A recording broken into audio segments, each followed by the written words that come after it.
थोड़ा शांति आप लोग दूर अपना साथ रह। सुना भैया, और पहला वीर साथ ही साथ ये बात आप लोगों की मिली, एक बहादुर के, एक वीर को क्या क्या कहां से मिला। है भैया, तो सत्य सागर की दाहर कदर में भरी, असल में वायु से माया प्रचंड है। सागर से शक्ति मिली थी, सुना, सागर से शक्ति मिली थी। शक्ति सागर की दाहर कदर में भरी, असल में वायु से माया प्रचंड है। अद्भुत उमंग रंग उमड़ा जवानी में, अद्भुत उमंग जंग उमड़ा जवानी में। अरे छाती हिमालय से हिम्मत अखंड है। गर्जन के तरजन से दिग्गज सहरा जा, गर्जन के तरजन से दिग्गज सहरा जा। उमड़ा उमंग रंग लहू भर घमंड है। अरे भुजा पर सवार जिनके सारंग महाराज सदा, ऐसे बघऊ दल का तेगा मेरुदंड है।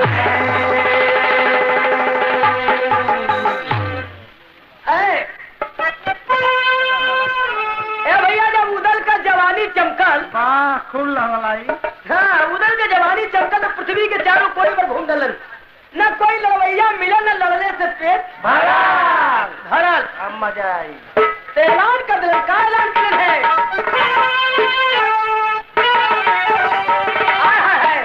कि उद्घोष जवानी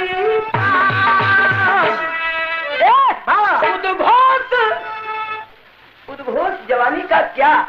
उद्घोष जवानी का बस जंग मचाना।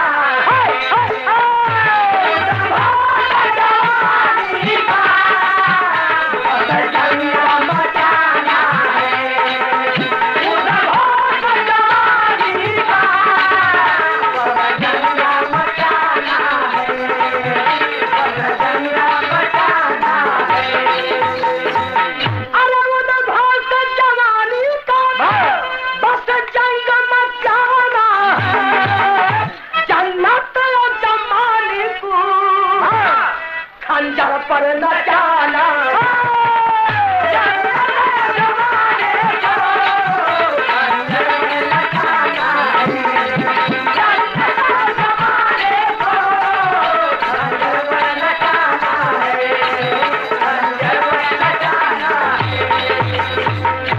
अच्छा भैया, 10 रुपये का जैसे कि भैया, वाह वाह, हाय हाय हाय, तर्ज बदल गई।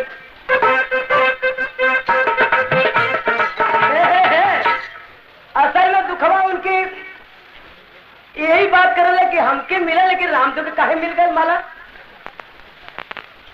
वेद है, जब लगी वेद है तो नाच निकलेगी आदमी की। हम गावतिया नाचा देखी थे भैया, नहीं बतेबे करो, देखा मैंने करी ना, एक को बेल न। हाँ, लगी रहा है। बदल ना मास्टर जरा। हाँ, बदल के।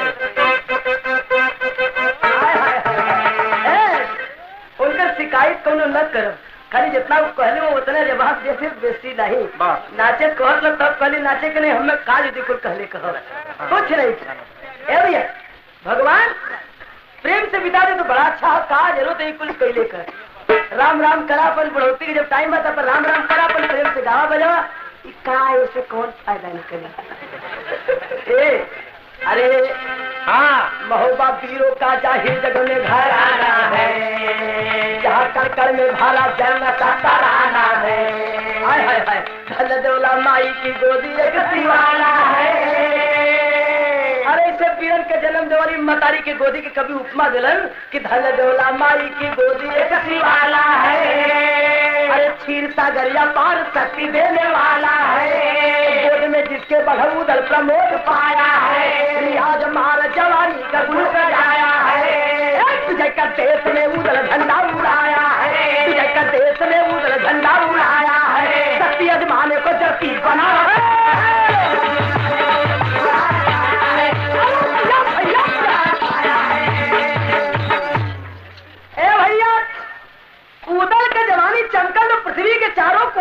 कोई जोड़ा ना मिलल ना आ गया घूमत बनारस ऐलान कर दिल कि पृथ्वी के चारों कोने पर न कोई लड़वैया मिलल न लड़ले से पेट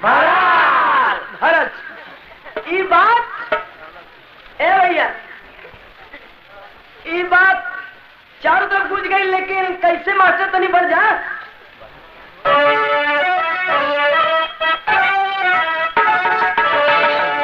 घूमे उड़ल बघेला काशी नगर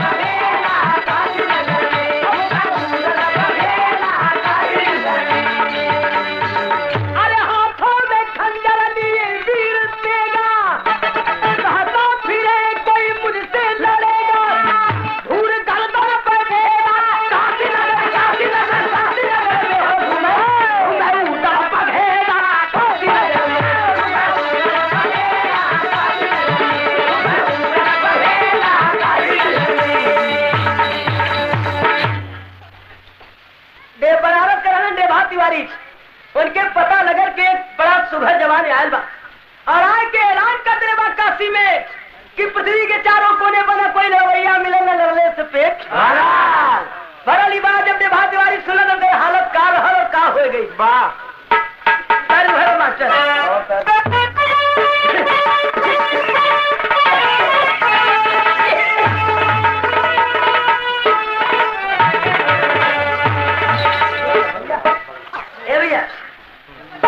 माइक मास्टर हुए ढोलक मास्टर हारमोनियम मास्टर करताल मास्टर झाज मास्टर स्कूल मास्टर भैया गेस्ट मास्टर बड़े बड़े मास्टर हो बुल्लू मास्टर मास्टर बड़े बड़े मास्टर लोग भैया सब धुन आ गई धुन हो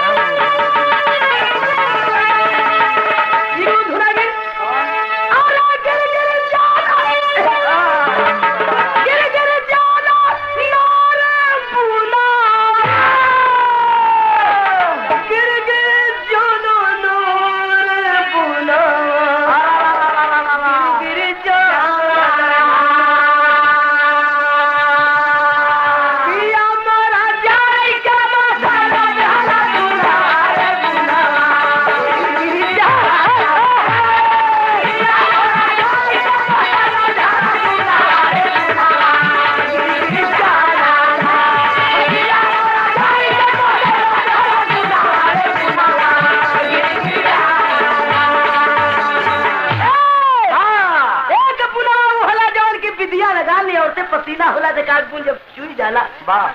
एक बुनवा वो होला काजल आंख में लगल बा जब दिल में दुख होला उ दुख के आंसू बन के आंखी के रास्ते गिरल वो आंसू में काज बुन काजल धोआए के चुई जाए एक बुनवा वो होला दिया बड़ी बात आ गई कौन बात कि केतन सताई सतत नहीं बुनवा अरे कवन भयल आव बुनवा होला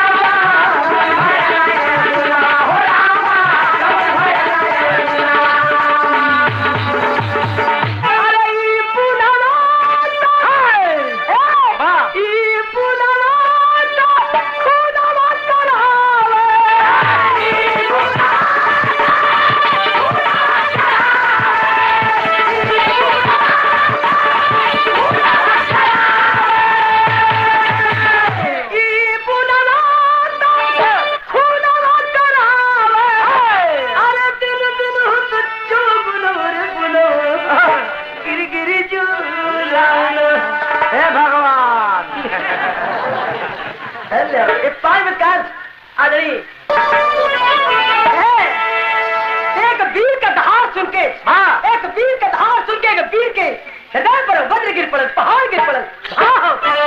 देभा तिवारी सुन भैया देभा तिवारी काशी में और जब सुनल है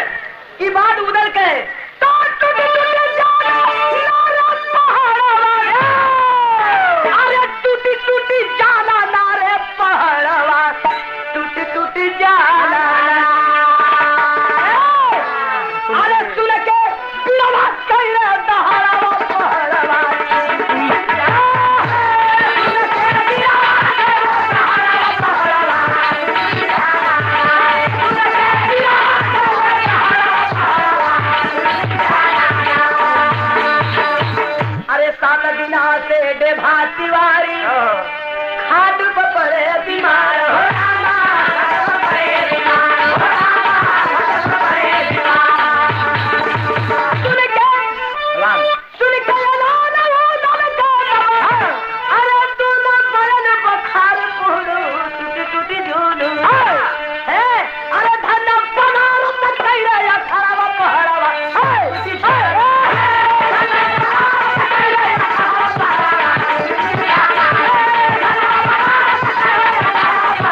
कुश्ती हुई।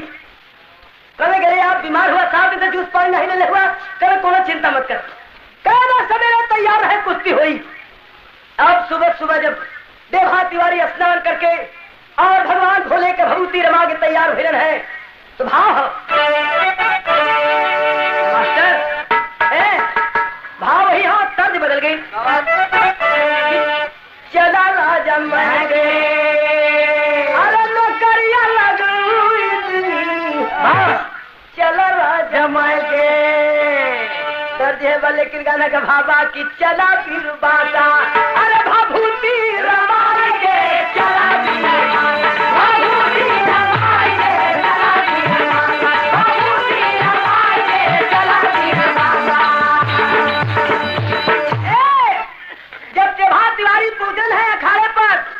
उधर कहने की का हो,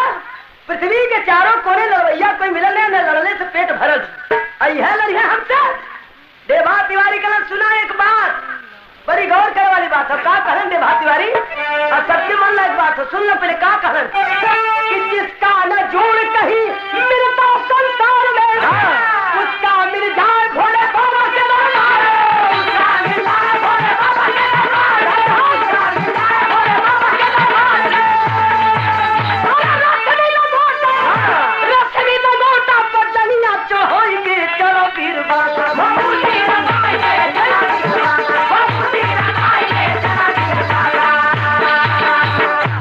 रेशमी नगोटा पर जंघिया चढ़ा के जब उतरलन है, देवा तिवारी कह गए भैया विश्व में जौने भी कला के कहीं जोड़ न मिले, ओकर जोड़ काशी में मिली। उदल कहे ऐसे न मानब, कहे तबे पंजा लड़के देखला, हम 7 दिन के बीमारिया है, लेकिन आज आपके ये बात साबित कर दे कि काशी नगरी में जोड़ा मिल के रही, जो पृथ्वी में तुम्हें कहीं जोड़ा ना मिल हो, ओकर जोड़ा आज मिल के रही। चल गए में खाना बजब देवा तिवारी, अब भोले बाबा का स्मरण करके बजरंगी का नाम लेकर के जब उतरलन है, तो भाव हाथ तेरी मास्टर पत्ते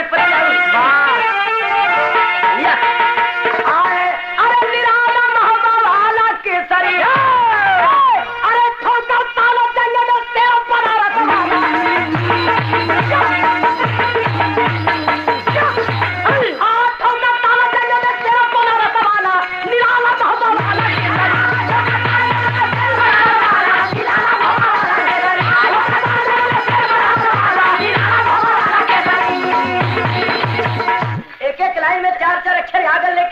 सीधे सीधे कुश्ती हुए चाहते हैं। कैसे कि कौशल करके काला जंग खाते देवा भरम भर के बजरंग घन घोर के शरीर, अरे चापक पंजा उधर पकड़ के खटका ज्वाला गाड़ी बढ़े, जंग है पीछे रखा तो करके झटका झोर के शरीर, और चक्कर में भाजन बेला फिर काशी का बढ़ेला के मोजा पकड़ के ठेला ढंग तोड़ के शरीर, अरे तो से देवा की उतार कैसे होला, गर्दन पर हाथ जब धरल पहलवान तो दूसर का पहलवान जब हाथ से उतार दिला तो उतार कहलन, तब ओकर काट कहो, अरे तब से देवा की उतार हमारा महबे का सरदार, अब तब के दिलो बाबा मार धन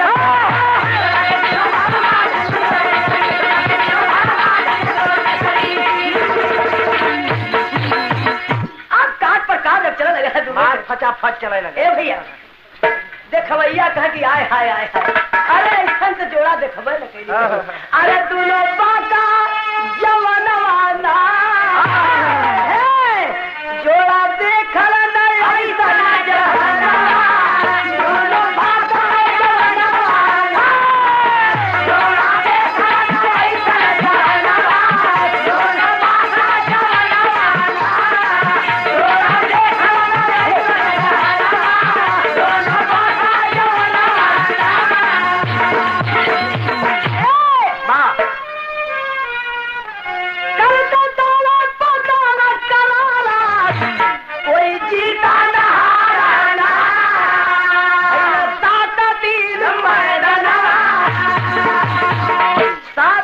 कुश्ती बराबर एक रंग हो चल गई, न कोई पटकल न कोई पटकायल। तब भीखम तिवारी बीच में आगे रेफरी काम करते हैं, जो मेरे आदमी जंगीर राम यादव कभी कभी दंगल में आप रेफरी काम में उतर गए, ऐसे न्यायपूर्ण आदमी हलन भीखम तिवारी कलन की भैया बस अब रहेगा उधर से कहे कि मर्द हुआ तो एक बात बताओ। कहे का कहे चारों कोने पृथ्वी घुमरा में कोई लड़वैया मिले न लड़ने से पेट भर। तो आज 7 दिन भर अब पटक ना सकला वो जवान के, और हमारी उम्मीद जहां तक होगी 7 दिन का बीमारियां न तो है अब तक पटक चुकल हो। तो अब जब 7 दिन तक जोड़ा बनल है तो हमारा मन हो कि अब एक जोड़े रहेगा, एक नीचे ऊपर जिन करा उधर करे कि लड़ने से पेट तो भर गल। मनसेधु था बात, जवान तो सही बोला।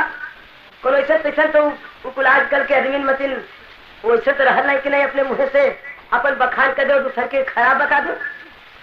ना। मर्द था कहा कि नहीं लड़ने से पेट भर गल, ये दुख रहेगा कि तनी पटकली लेकिन उनके कोनो बात नहीं, दुख कोनो दुख लगे का बात नहीं। हाँ संसार में बात खुशी हो कि जोड़ा नहीं मिलल कहीं, और आज जोड़ा मिल गया और 7 रोज तक लड़त रह गए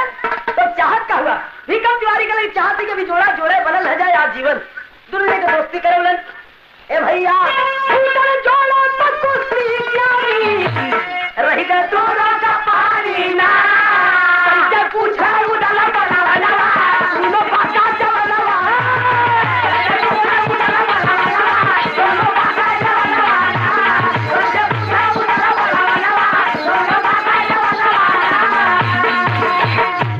भैया।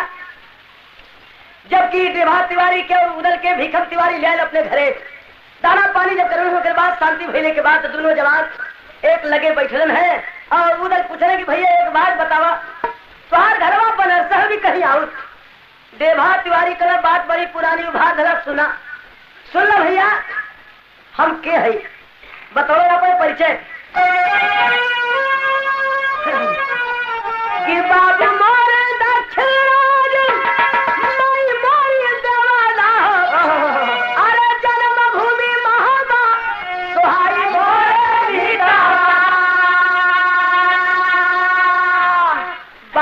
दक्षिणाज मतारी का नाम देवला, जन्मभूमि हमार महोबा,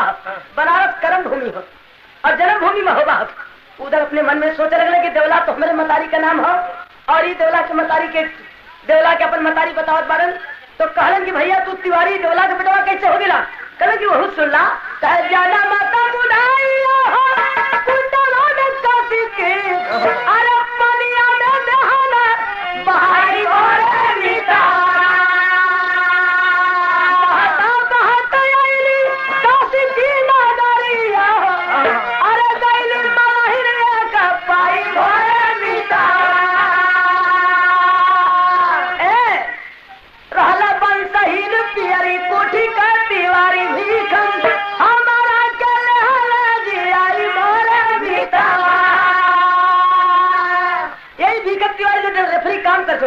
इनके कोई औलाद नहीं रहे तो हम क्या अपन औलाद बना के पल्लन हमारा नाम रख लें देवा तिवारी अपने वंश में मिला ले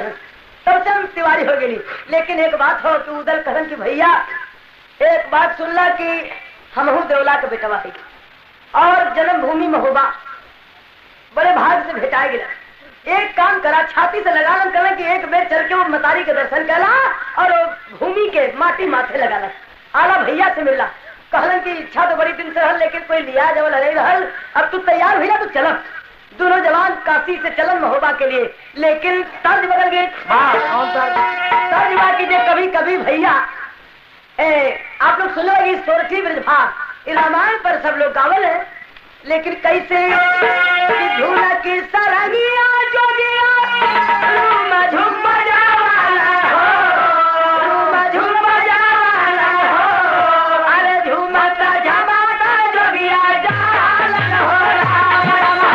झूमता जमाता जोगिया जालन हो राम राम हो झूमता जमाता जोगिया जालन हो राम। यह तर्जमा लेकिन घोड़ावा चढ़ाया दूलो हंसवा का जोड़ावा हो अरे हंसवा का जोड़ावा हो झूमता महोबा चली आई हो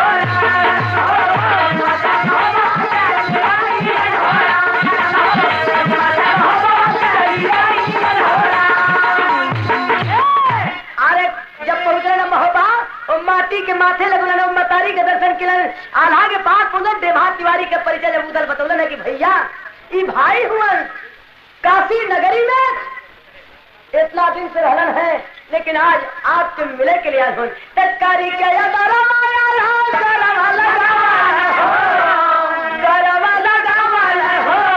अरे बेला का गवान परिचय भर दोनों जने के आला गले लगुलन है। और कुछ दिन देवहा तिवारी वही महोबा में बास किलन है और देवहा तिवारी महोबा में बास किलन। कुछ दिन के बाद बेलवा का गौना आने बदे के परमाल राजा के बेटवा ब्रह्मा के गौना पल है। बेलवा पृथ्वीराज के लड़की रहल और शादी ब्रह्मा से भइल हल। तो ब्रह्मा गौना आने के जब तैयारी किलन है तो न्योता घूमे लगे चारों तरफ वीरन के। तो अब भी न्योता बढ़िया बढ़िया आदमी बारात में न्योता जानन बिरहियन के लोग बुलावलन जोड़ी गदा फेरा वालन के बुलावत रहलन लोगन। अब भी चुन चुन के जवान जानन बारात में वो समय खाली छाट के तेगा बजाव वाला जान महोबा वालन के शादी विवाह में छाट के खड़ी रवैया न्योता जान। तो न्योता जब घूमे लगल उधर के देवहा के सबके न्योता मिलल तभी बारात के शोभा सुना। अरे ब्रह्मा के गौने का बारात जब सजल है बारात के शोभा सुना तब जो है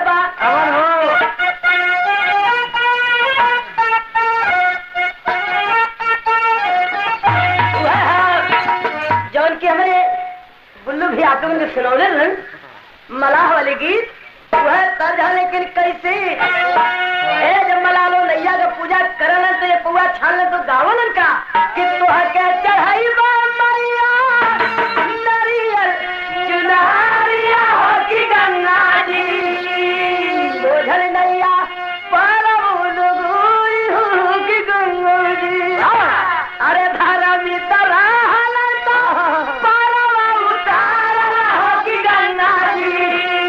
पपिया बुढ़े नीचे धारा हो की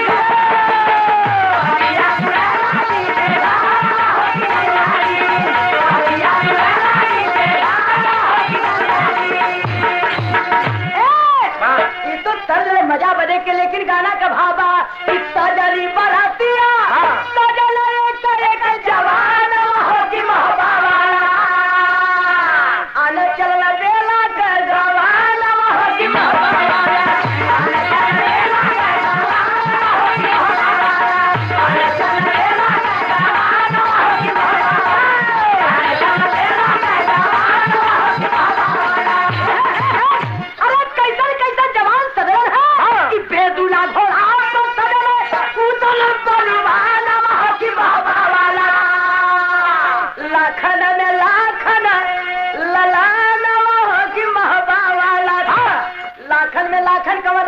कि रति भान का बेटवा 12 मतारी के एक लड़का है 16 दुल्ही के एक दुल्हा रहा। ए भैया एलिए कवियों के लिखलन की लाखन में लाखन एक हलू 12 मतारी के एक बेटवा 16 दुल्ही के एक सिंगार त लाखन में लाखन ललाना की महबा वाला। अरे भाभूति रमाय देवा भासवी मकान की महबा वाला। अरे हंसा भेड़ा पर्दा गल्ला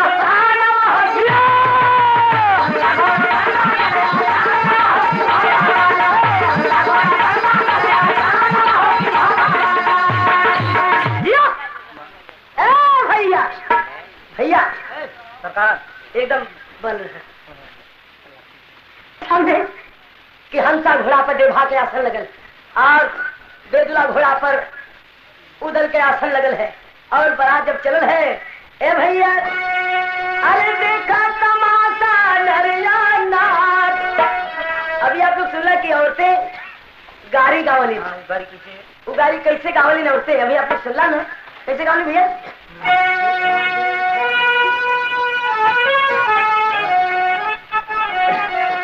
बिरहा में गाड़ी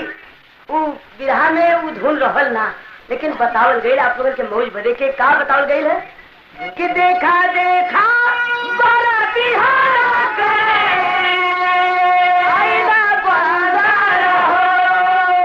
हमारे दुल्हा के बड़ा सुंदर अगुआ सा चुंदा हो। सच बात है सच बात नहीं ए भैया तेरे सबका मनो तो यही पर हम कह दें क्यों नाराज न हो तब भाई कह दी? अच्छा तो देखा देखा बाराती हाना गए आईना सारी ना हो हमारे दुल्हा के चमकला पानी दुल्हिया बकाली ना हो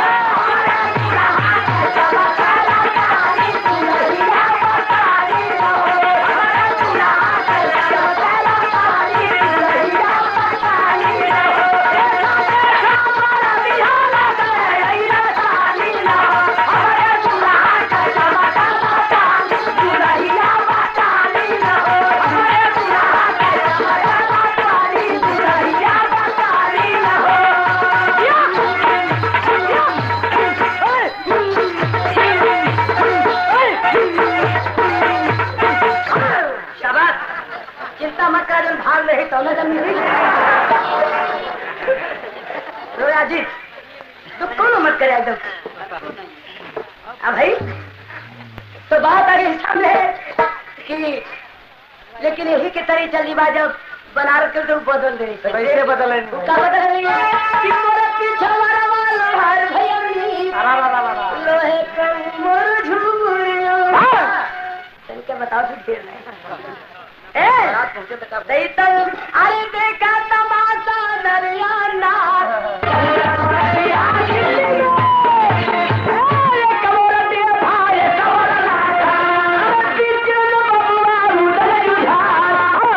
एक और देभार एक और लाखन बीचे में बबुआ उधर दुझार तीनों संगे जा रहे देखवैया जब देखे कहे कि आए हाय हाय एक का रंग का तीनों बटन अरे पृथ्वी राजे का पीछे से कहिले हो गया पहुंचा बरतिया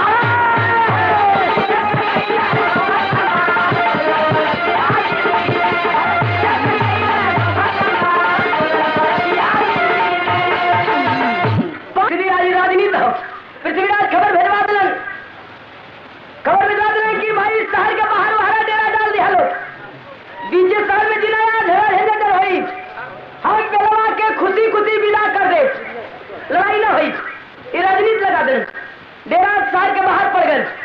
आज अभी पता लगल है कि पृथ्वीराज खुशी खुशी बेलवा के विदा कर दिया लड़ाई न हुई तो कितने ऐसा तैसे जो रहलन एक आध दूसरे गईले रहलन मतलब सब लड़वैया तो रहबे कर लेकिन एक आध दूसरे ऐसा रहलन कि मौका है तो लाचारी दर्जे लड़ही के पड़ला नहीं तो खाली पीछे पीछे चलन तब कहा पिछवा पिछवा जो चलने का उठे का बड़ा बढ़िया भैया बड़ा बढ़िया भैया लेकिन हम जुझारू रहने तो कहा कि ओहो इतना तलवार पर धार चढ़ा के आवल गए एक हाथ वजन नहीं मजा आया नहीं लेकिन अब करवे न करिए आप तुम्हारा समझौता हो गए पृथ्वीराज अपन समझौता मान ले रहे हुए आज रात के अपन सबके कुछ पानी दाना का भी इंतजाम करा खा पी के लोग बड़ा खुशी भइल फिर सारे खबर भेजवा दे कि डोला भेजवा दो हम लोगों के बिना गली ठंडे ठंडे में लेके जा लोगे कहाँ डोला लिया के यहाँ लगा दे द्वारे अयर सिपाही अपन वो वापिस होए के तैयारी अपन साथ बात करे लगे यार कहाँ डोला लगा देना कहाँ जब डोला लगन है तब पृथ्वीराज कहलन चौड़ा महाराज से चौड़ा ब्राह्मण बड़ा मशहूर उससे कहलन पृथ्वीराज के महाराज एक काम करेंगे आप जाना दुआ के अपने जियत बेलवा के हम विदा करब न तू एक काम करेंगे तो ही दुल्हन बन जा तो ही के विदा करब वाह चौड़ा महाराज कर हमके कहा कि हाँ और इशारे से कहन कि काम बना के तो आया चौड़ा महाराज सच के दुल्हन बनलन कैसे जब सच के दुल्हन बनलन है वहाँ का भाव हो कि कैसे दुल्हन बनलन जरा भी आप लोग चिल्ला है कि जाओ कहूँ राजा जी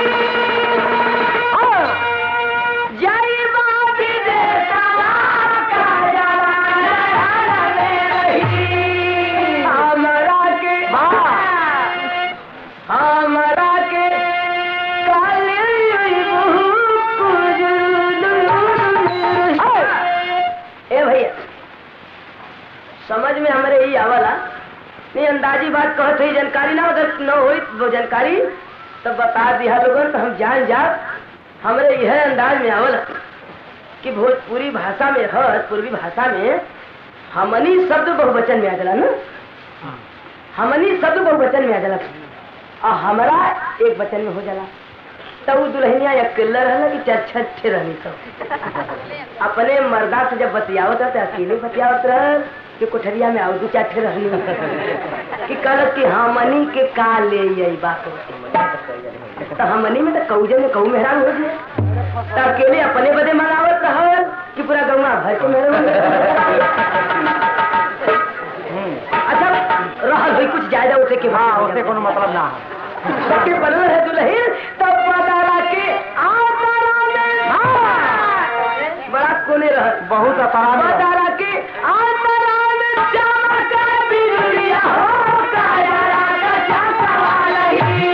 कैसे लगी हम उठा से लगे समय मोटा हाँ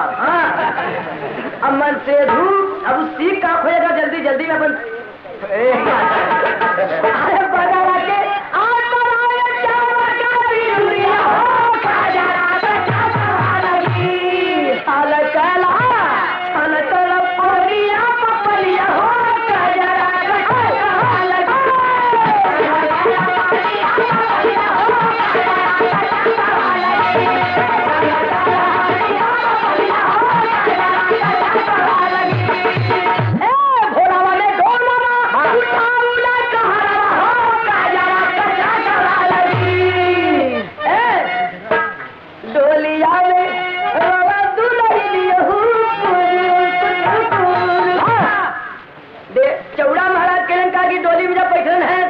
धीरे धीरे रोवत शुरू किया ताकि कोई की शंका न हो और रोवत चार छह कोस चल गई सिवानो डाक गई है सिवान डाक गई लोग समझावे कि अब मान जाए बड़ा लामे आ गई लेकिन केतन मना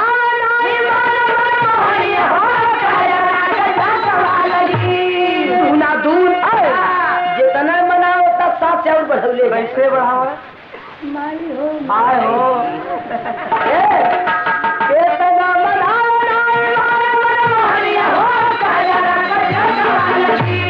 दूना दूना चलिया हो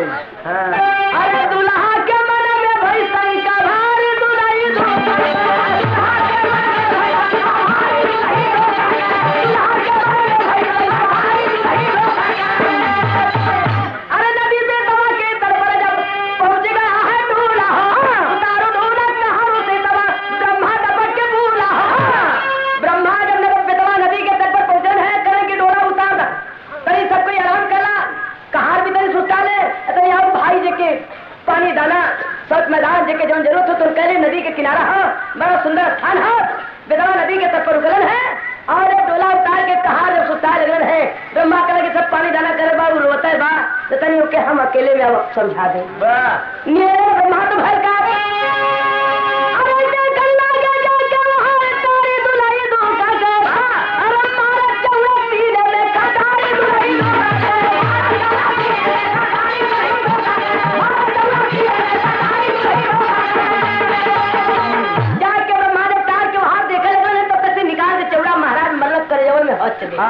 झौड़ी आ गई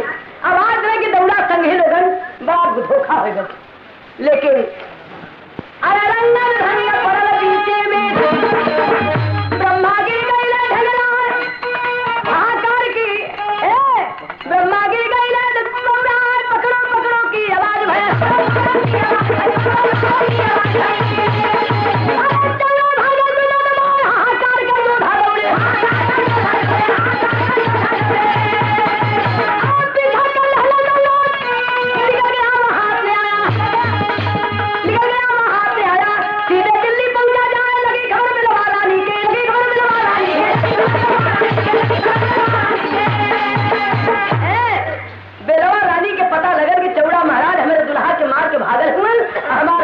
ए भैया बेलवा रानी पहुंचल है बेतवा नदी के तट पर ब्रह्मा के सादा कष्ट रहल शारदा देवी प्रकट होकर के कहती है कि कहो तो जिंदा कर दूं, जो चाहो तो कर दूं, लेकिन ब्रह्मा कहने के अब कुछ नहीं। एक काम बाकी, जब दुल्हन के मुंह देखे तब प्राण निकले। तब तक बेलवा रानी पहुंचल है तो कहन की देखा, लोग कहें कि आपके रानी बेलवा होते काम से कह कि सिरहाने खड़ी को बताइए, सामने से जिन बताइए। अभी कुछ बात बाकी बात, जब सिरहाने खड़ी भरी है कहन की बड़ा धोखा तो हर बात कहे, हमें लगा कि तुम वही में शामिल हो। कहने कि हम ये धोखा में शामिल नहीं है, अपने पत्नी पे विश्वास कर। पत्नी होकर के आपके जब सिंदूर धारण करी तो आपके साथ धोखा कैसे करे? लेकिन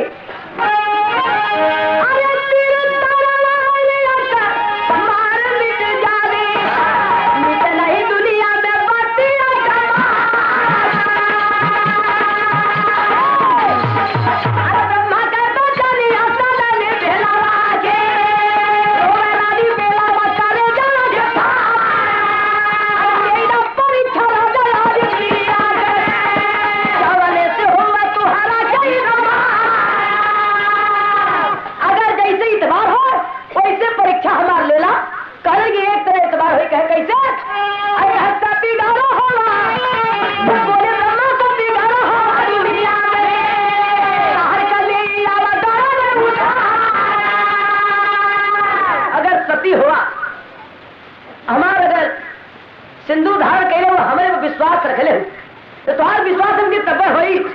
कि अपने भाई ताहर गर्दन काट के लिया कि हमें दिखा दा। और रानी कहने की अब अपन सिंदूर के बचाव बदे के अपन परीक्षा दे बदे के काम के कर रही को हुई तो कह रही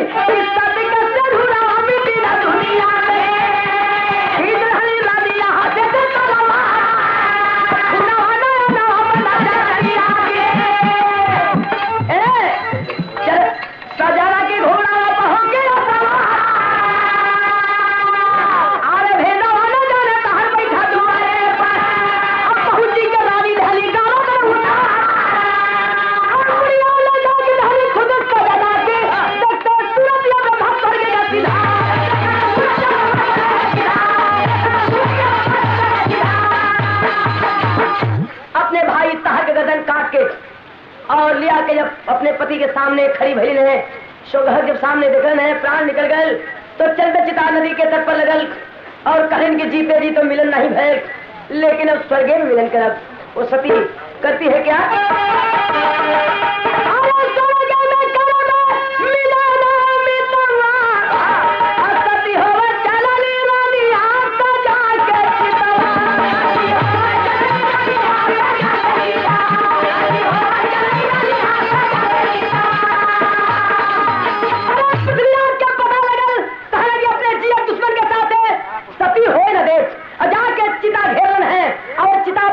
विकट लड़ाई भई है के भैया, वहां के आखिरी लड़ाई हुई, आलाखंड के आखिरी लड़ाई है, लेकिन वहां भय का